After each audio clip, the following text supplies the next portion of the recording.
इस वीडियो में हम जानेंगे फैक्टोरियल या क्रम गुणित। जैसा कि नाम से दिख रहा है क्रम गुणित, क्रम से गुणा करते जाइए। जैसे कि हमने लिखा यहाँ पे 1 लिखा, 2 इंटू 3 इंटू 4 5 6 7। इसी को ऐसे लिख सकते हैं, ये जो 7 तक आया 7 लिखा और इसके आगे एक इस तरह से लाइन खींच के नीचे बिंदु को हम क्या बोलते हैं, ये फैक्टोरियल है। तो फैक्टोरियल का सिंबल समझ में आ गया, तो इसको हम ऐसे उल्टा आई के जैसा समझ सकते हैं। तो इतनी सी बात समझ में आ गई होगी। जैसे हमने क्या कहा, क्रम गुणित, क्रम से गुणा करते जाइए। ये हमने 7 तक किया है तो इसी को क्या लिख दिया, 7 फैक्टोरियल। ये फैक्टोरियल का सिंबल होता है, ठीक है। अब ऐसे कहीं पे लिखा मिल जाए 6 फैक्टोरियल, इसका मतलब क्या होगा कि इसको हमें क्रम से गुणा कराना है। 5 4 3 2 इंटू 1। तो इस तरह से यहाँ पे जाके फैक्टोरियल जो है वो ख़त्म हो जाता है। इसी तरह से अगर मैंने लिख दिया कहीं 9 फैक्टोरियल, तो इसको हम लिखना शुरू करेंगे 9 8। अब हम चाह रहे हैं कि फैक्टोरियल को यहीं पर रोक दें, तो ठीक है, हम यहाँ पे ब्रेक कर सकते हैं। इसके आगे भी हम जा सकते हैं और चाहे यहीं पे रोक सकते हैं। इसको हम अपनी आवश्यकता अनुसार जहाँ चाहे वहाँ रोक सकते हैं। इसको हम इस तरह से 9 इंटू 8 लिखें और यहीं पे 7 फैक्टोरियल लिख दें तो भी वही चीज़ है।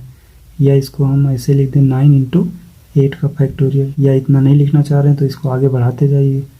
जैसे 9 इसको यहाँ पे सबको मल्टीप्लाई करा देना है, यही इसकी वैल्यू हो जाएगी।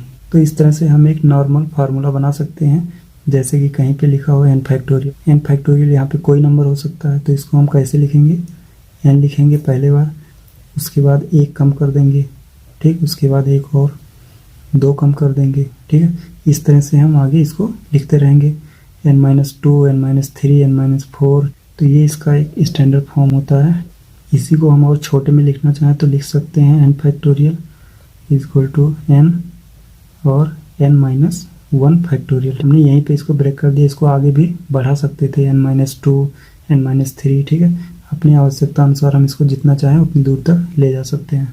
तो चलिए अब यहाँ पे देख लेते हैं कि फैक्टोरियल 0 की वैल्यू क्या होती है। तो उसके लिए हमने क्या किया, यहाँ पे 1 फैक्टोरियल लिखा। अब हमें पता है कि n फैक्टोरियल होता है तो उसको n और n-1 फैक्टोरियल लिखते हैं। तो यहाँ पे हमने n की जगह पे क्या ले लिया है, 1 ले लिया है। तो इसको भी इसी तरह लिखेंगे 1 और ब्रैकेट में होगा 1-1 फैक्टोरियल। तो ये 1 फैक्टोरियल की वैल्यू तो 1 ही होती है, पता है। यहाँ से ये 1-1 क्या हो जाएगा, 0, और 0 में 1 का मल्टीप्लाई मतलब 0। तो इधर क्या बच जाएगा, 0 फैक्टोरियल, और इधर 1 फैक्टोरियल की वैल्यू 1 होती है तो ये 1 हो जाएगा। तो इसका मतलब क्या हो, ये 0 जो फैक्टोरियल है उसकी वैल्यू कितनी होती है, 1 हो। उसका यहाँ पे मैंने प्रूफ भी दिखा दिया।